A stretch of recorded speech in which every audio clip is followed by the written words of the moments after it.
இயேசு கிறிஸ்துவின் இணையற்ற நாமத்தில் என் உள்ள கைகளில் உன்னை வரைந்திருக்கிறேன் என்கிற ஆண்டவர் கொடுத்த வாக்கு தத்தத்தோடு கூட சேர்ந்து கிறிஸ்துவில் விசுவாச ஊழியங்களின் சார்பில் உங்கள் அனைவருக்கும் என்னுடைய அன்பான வாழ்த்துதல்களை தெரிவித்துக் கொள்கிறேன். இன்றைய நாளுக்கான கோல்டன் ஆப்பிள் யோவான் எழுதின சுவிசேஷம் 3ஆம் அதிகாரம் 30ஆம் வசனம். அவர் பெருகவும் நான் சிறுகவும் வேண்டும். ஆண்டவருடைய ஊழியர் ஒருவரின் கன்வென்ஷன் கூட்டத்திற்கு நான் சென்றிருந்தேன். அவர் செய்தி கொடுக்கும் போது இடையிடையே சில சாட்சிகளை கூறினார். நீண்ட நாள் திருமணமாகாமல் இருந்த ஒரு பெண் நான் ஜெபம் நடத்தும் இடத்திற்கு வந்தால் ஜெபித்து அனுப்பினேன், அவளுக்கு திருமணம் ஆகிவிட்டது. நீண்ட நாள் வியாதியுள்ள ஒரு மனிதன் என்னிடத்தில் வந்தான், நான் அவனுக்கு எண்ணெய் பூசி ஜெபித்து அனுப்பினேன், நீண்ட நாள் வியாதி சுகமாகிவிட்டது. என்னுடைய கூட்டத்திற்கோ என்னுடைய சபைக்கோ வருகிறவர்கள் என்னிடத்தில் அற்புதம் பெறாமல் சென்றதில்லை என்று அவர் சொன்னார். என்னுடன் ஒரு சகோதரனும் அந்த கன்வென்ஷன் கூட்டத்திற்கு வந்திருந்தார். அவர் என்னை பார்த்து கேட்டார், ஐயா, நான் கடன் வாங்கி வீடு கட்டியதில் எக்கச்சக்க கடனாகிவிட்டது. என்னை அந்த ஊழியருக்கு அருகில் தயவு செய்து அழைத்து செல்லுங்கள், உடனடியாக என் கடன்கள் அடைய வேண்டும் என்றார். என்பதோடு நான் வீட்டுக்கு போகும்போது கடனே இருக்கக்கூடாது என்று நிபந்தனையும் விதித்தார். அந்த சகோதரனிடம் நான் சொன்னேன், சகோதரனே, அந்த ஊழியர் சொன்ன எல்லா சாட்சிகளிலும் என்னால் தான், என்னிடத்தில் வந்ததால் தான் என்று அவர் சொன்னதை வைத்துக் கொண்டு நீங்கள் அவர் அருகில் போனால் இன்றைக்கு உங்கள் கடனை நீங்கள் அடைக்க முடியாது. இவரை காட்டிலும் பெரியவர் ஒருவர் இருக்கிறார், அவரிடம் போய் நீங்கள் கேட்டால் தான் உங்கள் வாழ்க்கையில் அற்புதம் நடக்கும். ஆபிரகாமின் சந்ததி பூமியில் பெருகினது யாரால் தெரியுமா? சத்துவம் இல்லாதவர்களுக்கு சக்தி பெருகியது யாரால் தெரியுமா? சீஷர்கள் தொகை பெருகியது யாரால் தெரியுமா? பாவம் பெருகின இடத்தில் கிருபை பெருகியது யாரால் தெரியுமா? பக்தி விருத்தி அடைந்து சபைகள் பெருகியது யாரால் தெரியுமா? வார்த்தைகள் மீது விசுவாசம் வைத்து அநேக விசுவாசிகள் பெருகியது யாரால் தெரியுமா? எல்லாவற்றையும் நடத்தி கொண்டிருப்பது சர்வ வல்லமையுள்ள நம் ஆண்டவர் தான். அதனால்தான் இயேசு கிறிஸ்துவுக்கு முன்பாக ஊழியம் செய்து அநேக ஆத்துமாக்களை ஆதாயப்படுத்தி கொண்டிருந்த யோவான் ஸ்நானகன் சொல்லுகிறார், நான் என்னிலும் பெரியவருக்கு முன்பாக அனுப்பப்பட்டவன். பரலோகத்திலிருந்து ஒருவனுக்கு கொடுக்கப்பட்டால் ஒழிய அவன் ஒன்றையும் பெற்றுக்கொள்ள மாட்டான்.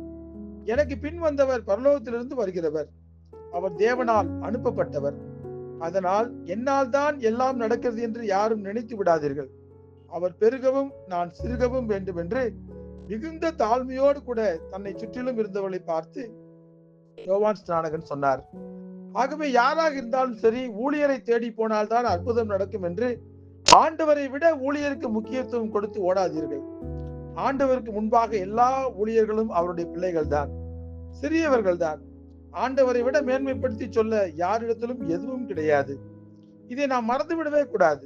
நாங்கள் அப்பிரயோஜனமான ஊழியக்காரர், செய்ய வேண்டிய கடமையை மட்டுமே செய்தோம் என்று நாம் சொல்ல வேண்டும் என்று பரிசுத்த வேதாகமும் நமக்கு தெளிவாக போதிக்கிறது. அப்படி சொல்லும் போது பல இடங்களில் ஊழியம் செய்கிற பலர் அற்பமாக தான் எண்ணப்படுகிறார்கள். ஆனால் அதை பற்றி கவலைப்படக்கூடாது. வனாந்தரத்திலே ஊழியம் செய்த யோவான் சாப்பிட்டது வெட்டுக்கிளியும் காட்டுத்தேனும் தான். ஆனால் அந்த சாதாரண ஊழியனை கனப்படுத்தி ஆண்டவர் யோவானிடம் வந்தார்.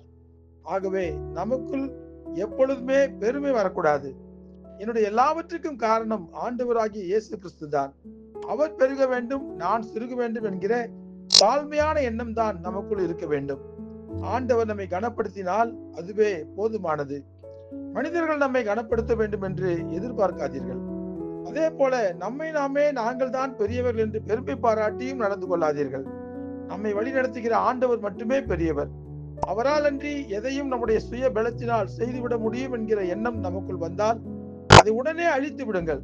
நாம் எப்பொழுதும் சிறுக வேண்டும், ஆண்டவர் மட்டுமே எப்பொழுதும் பெருக வேண்டும் என்பதை மறந்து விடாதீர்கள். ஜெபிப்போமா? அன்புள்ள ஆண்டவரே, பல சமயங்களிலே நாங்கள் ஜெபித்தால் இந்த அற்புதம் நடக்கும். எங்களிடத்திலே வந்தால் உங்கள் காரியங்கள் எல்லாம் சரியாகிவிடும், நான் சொன்னால் ஆண்டவர் கேட்பார் என்கிற எண்ணம் எங்களுக்குள்ளே வந்து விடாதபடி எங்களுடைய சுய பிரஸ்தாபத்தை நாங்கள் எப்பொழுதுமே ஆண்டவரே நாங்கள் பிரஸ்தாபப்படுத்தாதபடி, நீர் மாத்திரமே நல்லவர், நீர் மாத்திரமே பெரியவர், நீர் மாத்திரமே அதிசயங்கள் செய்கிறவர், நீர் மாத்திரமே அற்புதங்களை நடத்தி காட்டுகிறவர் என்பதை இந்த உலகத்திற்கு எப்பொழுதும் புரிய வைக்கும்படியாக உம்மை முன்னிலைப்படுத்த எங்களுக்கு கற்றுக் கொடுங்கப்பா. நீங்க தான் பெருக வேண்டும், நாங்கள் சிறுக வேண்டும். எங்களுக்குள்ளே மேற்றுமையான எண்ணங்களும் சுய பிரஸ்தாபங்களும் எப்பொழுதும் எங்களிடத்தில் வந்துவிடக் கூடாது. எங்களை முழுமையாய் தாழ்த்தி உம்முடைய கரங்களில் ஒப்புவிக்கிறோம். இயேசு கிறிஸ்து என்கிற வல்லமையுள்ள நாமத்திலே ஜெபிக்கிறோம் நல்ல பிதாவே. ஆமேன், ஆமேன்.